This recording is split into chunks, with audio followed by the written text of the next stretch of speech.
Hey guys, welcome back to another video. This is an update to my public rig, and this is to address the issue with shadows casted by the auto-extruded items in the hands and the auto-extruded hat. So I put this little test scene together to show you, just in case you don't know what I'm talking about. If I take a test render, you can see the pickaxe here. It's casting these weird shadows from those voxels that are completely transparent. So you can see if I select the object, it's pretty obvious where those shadows are coming from.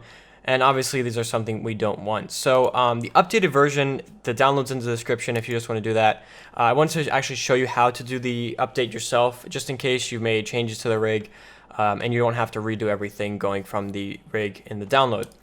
So it's a pretty simple fix. It's just the material that's on there. This is a Lambert, and Lamberts have just transparency channels. You can see here if I go to there, which is what's driving that. And those faces are still there. So for example, if we enabled refractions, those faces would still interact with those refractions. So we need a material that's going to completely get rid of those faces where there's no transparency. So I'm going to go ahead and just right click, assign new material. And there aren't any native Maya materials that I'm aware of that will do this. So we're actually going to use a Mentor material, and specifically an MIA material X. And this is just kind of an all-purpose material. It's the same one that's on the character skin. And I'm going to rename it to item underscore L underscore MIAX. Disable the reflectivity. And then I'll open up the outliner and go to textures and just middle mouse click, drag and drop that onto the color channel. You can see now we have that texture plugged in there, but there's obviously no transparency. All these black pixels we obviously want to get rid of. And that will be under advanced and under cutout opacity. So this is the one we're actually looking for. As the name would imply, it's actually going to cut out the object along the alpha channel, and it's just going to completely get rid of those faces. So I'll go ahead and bring up the hypershade again. Same thing, middle mouse drag and just drop that texture onto the cutout opacity.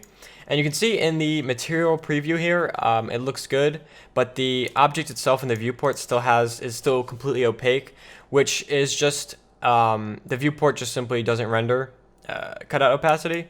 But if I go ahead and take another test render, give this a second, the shadows look good. Just the pickaxe is shown in the shadow. The other thing is you still get this weird line where the object is overlapping on the arm, and this is actually from the ambient occlusion, which is a completely unrelated issue. So to fix that, simply just go back to the hypershade and select the skin MIAX, and disabling ambient occlusion will fix that issue. So if I go ahead and take another test render, you'll see the line is gone. And so yeah, that's pretty much all you have to do. You just want to have to redo that, do the same process for the other hand and for the hat, and you shouldn't have any more of those shading issues. The other thing is this object is kind of isn't really easy to work with if you're animating. You're just having this big plane is kind of obstructive. So my advice to you would be keep the Lambert and just use the use this material when you're animating, so it's not in the way. And then when it comes to render time, just assign that MIAX to it, so obviously you don't get those shadows issue.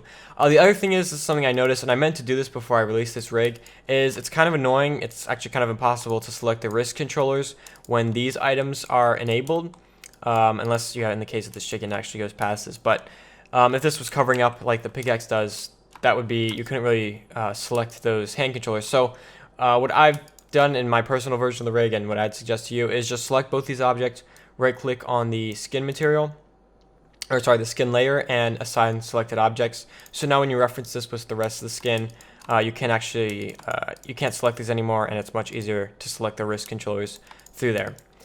So yeah, that's pretty much going to do it for this. Again, the download's in the description if you just want to go for that. But hope you guys enjoyed. I hope this fixed the issue, and thanks for watching.